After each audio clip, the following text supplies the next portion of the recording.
दुनिया के सबसे खूबसूरत और पॉपुलर डेस्टिनेशंस में से एक गोवा। गोवा के पास वो सब कुछ है जो एक टूरिस्ट को चाहिए। Beaches, nature, cheap alcohol, night life, casinos, history, cuisine, culture, सब कुछ है गोवा के पास।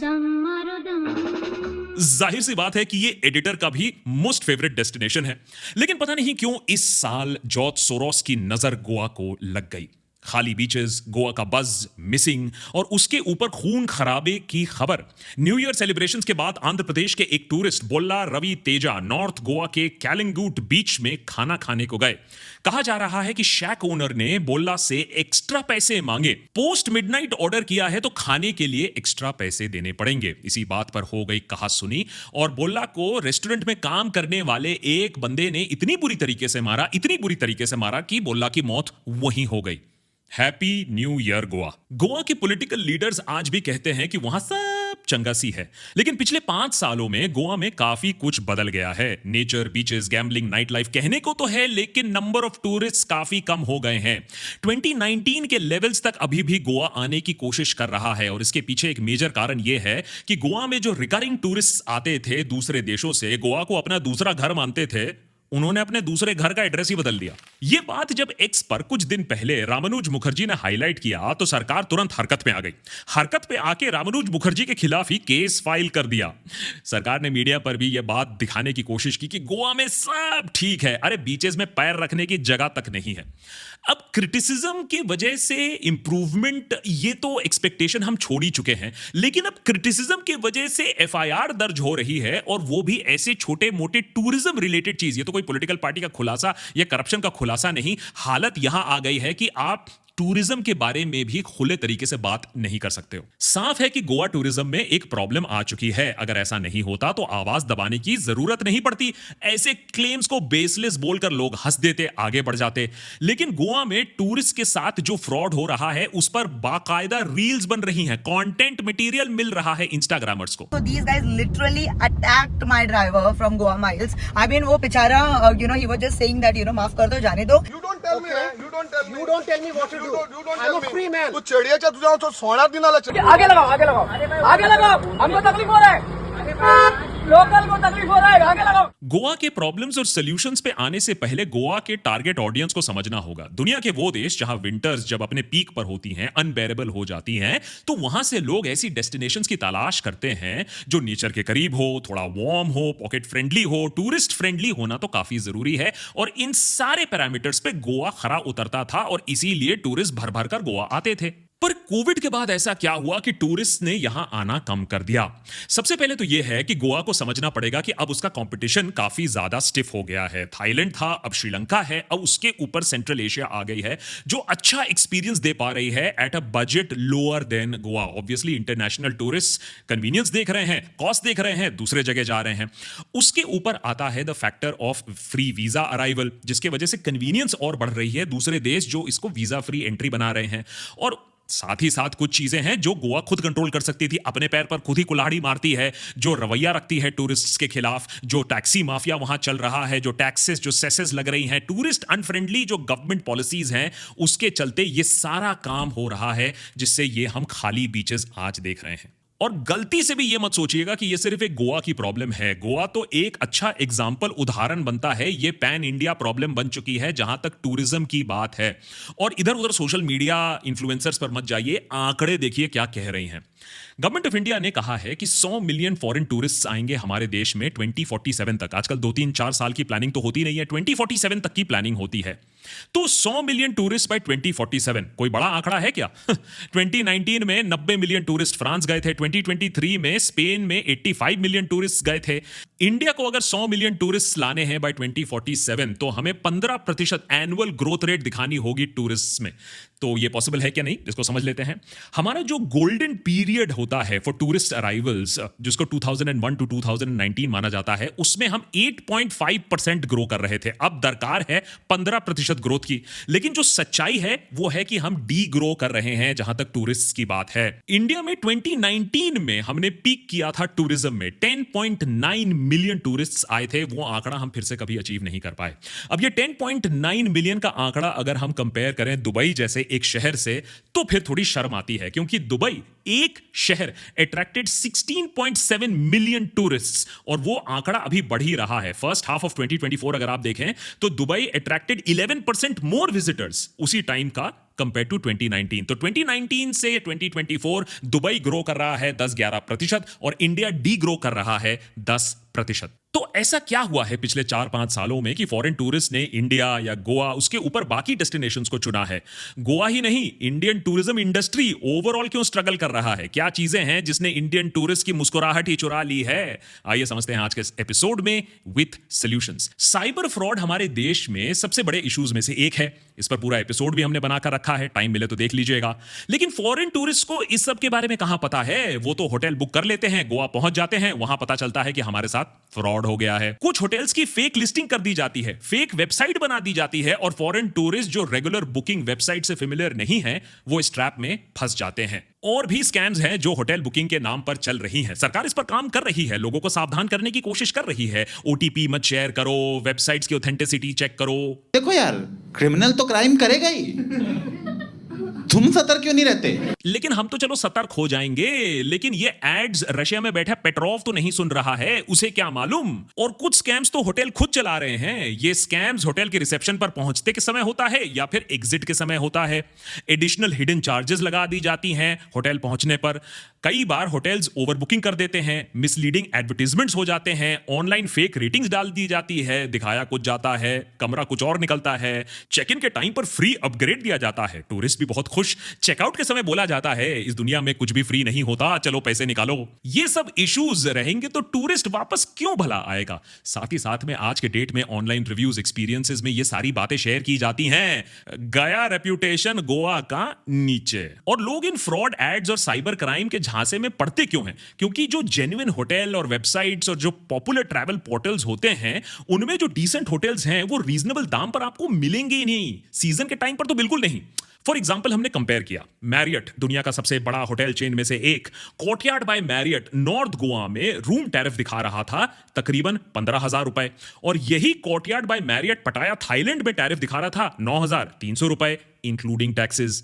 होटल प्राइसेस फ्लक्चुएट करती रहती हैं, सीजन ऑफ प्राइसेस वेरी करते हैं, लेकिन इन जनरल होटल की इररेगुलर प्राइसेस और सीजन के टाइम पर बहुत ज्यादा दाम के चक्कर में पूरे स्टेट की टूरिज्म ही सफर कर रही है, गोवा का नाम बदनाम हो रहा है। चलो अगर सिर्फ हाई होटल प्राइसेस होता तो प्रॉब्लम उतनी नहीं होती, लेकिन प्रॉब्लम इससे भी ज्यादा भीषण है। आप गोवा में लैंड करते हैं, लेकिन आपसे ज्यादा मुस्कुरा रहा होता है वहां का लोकल टैक्सी ड्राइवर। चलो एक और नया बकरा मिल गया। यूजुअली किसी भी एयरपोर्ट से बाहर निकलते ही हम उबर, ओला, रैपिडो या जिस देश में जो टैक्सी सर्विस पॉपुलर होता है उसे हम बुक कर लेते हैं। लेकिन गोवा में ये पॉसिबल नहीं है, यहां तो सिस्टम ही प्रो मैक्स बिल्कुल चलता है। गोवा की टैक्सी माफिया किसी भी ऐप बेस्ड सर्विस प्रोवाइडर को चलने ही नहीं देती है। लगा लो आपको जितना टेक्नोलॉजी लगाना है, यहां तो राज उनका ही चलता है। गोवा एयरपोर्ट पे लैंड करते ही जब टैक्सी ड्राइवर को जितना फेयर बनता है उससे 3 या 4 गुने पैसे देने पड़ते हैं, तो गोवा आने का पहला एक्सपीरियंस ही वहां खराब हो जाता है। और उसी के साथ साथ कोई पब्लिक ट्रांसपोर्ट भी नहीं है गोवा में चीप ट्रैवल के लिए, ना कोई मेट्रो है, ना कोई लोकल बस नेटवर्क है।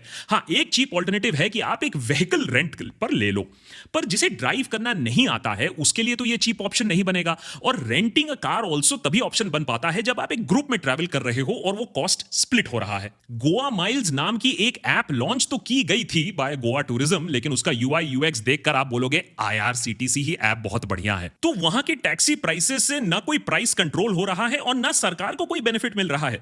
10 करोड़ का रेवेन्यू जनरेट कर पा रही है सरकार, लेकिन तकरीबन 100 करोड़ का रेवेन्यू होता है टैक्सी से, लेकिन अनपेड GST और TDS की वजह से जो टैक्सी ऑपरेटर्स देते ही नहीं। इन टैक्सी ऑपरेटर्स का जो ग्रुप है इतना स्ट्रांग है कि नेता टाइप लोग भी बोलते हैं जैसा चल रहा है वैसे ही चलने दो। लेकिन जो टूरिस्ट डेस्टिनेशन में एक रिलायबल पब्लिक ट्रांसपोर्ट तक नहीं हो सकता है, वो दुनिया के बड़े बड़े जगहों से कैसे compete कर सकता है, खुद ही आप सोचिए। ये बात भी सच है कि Goa although world wide tourist attract करता है, लेकिन मेजॉरिटी टूरिस्ट इजराइल और रशिया से आती है और यहां दोनों जगह जंग छिड़ी हुई है। लेकिन अगर जियोपॉलिटिकल फैक्टर्स इतना बड़ा डेंट ला रही थी टूरिज्म में और यह नंबर दिखने को मिल रहा था, तो जरूरत थी कि सरकार बेटर पैकेजेस इंट्रोड्यूस करे, दूसरे कंट्रीज के टूरिस्ट को अट्रैक्ट करे, जहां खुशहाली है, जहां पीस है, वो गोवा को अडॉप्ट करें कंपेयर टू अदर डेस्टिनेशंस। जैसे कि ऑप्शन है फॉरेन टूरिस्ट के लिए नया visa on arrival service provide किया जाए, जो थाईलैंड, श्रीलंका जैसे देश अब प्रोवाइड कर रहे हैं। इसको हम अक्सर पॉलिटिकल स्पिन भी दे देते हैं, तो देखो इस देश ने हमें वीजा ऑन अराइवल दे दिया है, हम विश्व गुरु बन गए हैं। ऐसी कोई बात नहीं है, उसको बस आपके वॉलेट से मतलब है। अगर इसका मतलब है कि आप अपना देश छोड़कर उनके देश में छुट्टी मनाने आ रहे हो, वहां पैसा खर्च करने आ रहे हो, दुबई जा रहे हो, श्रीलंका जा रहे हो, थाईलैंड जा रहे हो, तो भाई वीजा ऑन अराइवल फ्री ले लो, अपनी जेब यहां हल्की करो। और उल्टा इंडिया में अगर आप देखो तो नॉर्मल ई वीजा एप्लीकेशन भी कॉम्प्लिकेटेड बोला जाता है। बहुत से फॉरेनर्स जो इंडिया आना चाहते हैं, उन्होंने बार बार रिपोर्ट किया है कि यहां का वीजा प्रोसेस स्मूथ नहीं है, वीजा मिलने में डिलेज हैं। यूएस यूरोप के ट्रैवलर्स तक बहुत सवाल उनको पूछा जाता है, बहुत सारे डॉक्यूमेंट्स मांगे जाते हैं। इतना हैसल जब होगा, इसमें कौन फंसना चाहेगा? वही आराम से वो जा सकता है जहां कोई रिक्वायरमेंट नहीं है, जहां वीजा ऑन अराइवल है। और इसी के साथ साथ बाकी कंट्रीज कंपैरेटिवली चीपर प्राइसेस भी और बेटर वैल्यू ऑफ मनी भी प्रोवाइड कर रही हैं। एक टाइम था जब गोवा बाकी डेस्टिनेशन से चीपर हुआ करता था, लेकिन पिछले कुछ सालों में heavy taxation, GST, expensive tariffs और खराब पब्लिक ट्रांसपोर्ट माफिया के वजह से यह सिचुएशन अब चेंज हो चुका है। साथ ही साथ याद रखिए, इन्फ्लुएंसर्स भी हर दूसरे दिन एक नया पोस्ट कर रहे हैं, कभी बाकू से, कभी सेंट्रल एशिया, कभी थाईलैंड, कभी श्रीलंका, और बता रहे हैं कि वहां कितने सस्ते दामों में विदाउट एनी वीजा हैसल्स वो एंजॉय कर रहे हैं, बेटर एक्सपीरियंस है उनके पास। तो ऑब्वियसली ज्यादा लोग अब इसके लिए आकर्षित हो रहे हैं। कुछ साल पहले एक रिपोर्ट आई थी जिसमें यह बताया गया था कि गोवा में करीबन 250 लोगों की मौत हुई है 12 सालों के अंदर। यह आंकड़ा काफी हाई है और इसमें maximum crimes are committed by the Goa drug mafia. अब गोवा डीजीपी जसपाल सिंह का कहना है कि गोवा में तो कोई ड्रग माफिया ही नहीं है। तो फिर उनसे एक सवाल बनता है कि भाई आए दिन ये जो गोवा में ड्रग हॉल मिलता है, ये कहां से आ रहा है? ये माल कौन फूक रहा है? अब चूहे फूक रहे हैं या डिस्ट्रीब्यूट कर रहे हैं, ये हमें पता नहीं। अब ये गोवा की सच्चाई तो एडिटर तक को भी मालूम है, पता नहीं पुलिस क्यों डिनाई कर रही है। एक तरफ डीजीपी का कहना है कि कोई माफिया नहीं है, दूसरी तरफ हर महीने ये खबर आती रहती है कि यहां ये पकड़ा गया, यहां ये कंसाइनमेंट पकड़ा गया। रास्ते में चलते टूरिस्ट को अचानक कोई आकर खुले में ड्रग्स बेच रहा होता है, गोवा के भीड़ भाड़ इलाकों में बेच रहा होता है। ऐसी सिचुएशन हर लगभग काफी सारे टूरिस्ट अब फेस कर रहे हैं। और जहां ऐसा एक ड्रग कार्टेल हो, ड्रग्स का सप्लाई हो, वहां लॉ एंड ऑर्डर वीक होना तो नॉर्मल सी बात है। ड्रग्स की आड़ में क्राइम तो हो रहा है और यहां ड्रग्स सीज होते हैं, लेकिन बार बार जो प्रॉब्लम्स आ रही है उसे कोई सॉल्व नहीं करता है। इस प्रॉब्लम को जड़ से खत्म नहीं किया गया है, चाहे ये गवर्नमेंट हो या एग्जिस्टिंग प्रीवियस गवर्नमेंट, जो भी हो, सब नाकाम रहे हैं। होटल स्कैम, महंगा ट्रांसपोर्ट एक बार तो कोई झेल ले, लेकिन जिस जगह पे लॉ एंड ऑर्डर का ही प्रॉब्लम है, सेफ्टी का एक इशू बन जाता है, वहां बार बार रिपीट कस्टमर, रिपीट टूरिस्ट तो नहीं आएगा। यह बात तो आप लिख के ले लो। और जैसा कि हमने एपिसोड की शुरुआत में ही कहा कि अब जो लेटेस्ट न्यू ईयर केस है कि एक डिनर के ऊपर एक टूरिस्ट की हत्या कर दी जाती है। लेकिन गोवा के चीफ मिनिस्टर का बयान बार बार आता है कि कोई प्रॉब्लम नहीं है, कोई लॉ एंड ऑर्डर इशू नहीं है, कोई ड्रग माफिया नहीं है, कोई टूरिस्ट की कमी नहीं है। तो चलिए डिनायल में ही रहिए। फॉरेन टूरिस्ट कम हो रहे हैं, बात सही है, लेकिन इंडियन टूरिस्ट अभी तो गोवा में हॉलिडेज कंसिडर ज्यादा कर रहे हैं, यह भी फैक्ट है। तो कुछ तो बैलेंसिंग आउट हुआ है, लेकिन हो सकता है आने वाले टाइम पर ये लोग भी कम हो जाएं। एक्स पर एक वायरल पोस्ट में एक टूरिस्ट ने पोस्ट करके लिखा कि वो हॉलिडे करने तो गए थे गोवा में, लेकिन वो समझ सकते हैं कि गोवा टूरिज्म में डिक्लाइन क्यों आ रहा है और इंटरनेशनल डेस्टिनेशंस बेटर सॉल्यूशन क्यों बन रहे हैं। उनका एक बहुत ही सही ऑब्जर्वेशन था और वो था कि टूरिस्ट के प्रति जो रवैया है गोवा के लोकल्स का, जो रवैया है, जो बिहेवियर है, वो अनवेलकमिंग एंड हॉस्टाइल है। इसके जवाब में गोवा के एक लोकल एंटरप्रेन्योर ने जवाब दिया, ना ना ना, ये नहीं बोला कि sorry we will do better. उन्होंने कहा we don't want any tourist यार, गेट आउट, पीरियड। ये बात सच है कि गोवा में जाने वाले काफी इंडियन टूरिस्ट ड्रंक ड्राइविंग, लड़ाई झगड़ा, फीमेल टूरिस्ट, फॉरेनर्स को अनकंफर्टेबल करना, ये सब करते हैं। लेकिन वी डोंट वांट टूरिस्ट, ये कोई सोल्यूशन नहीं बन सकता है।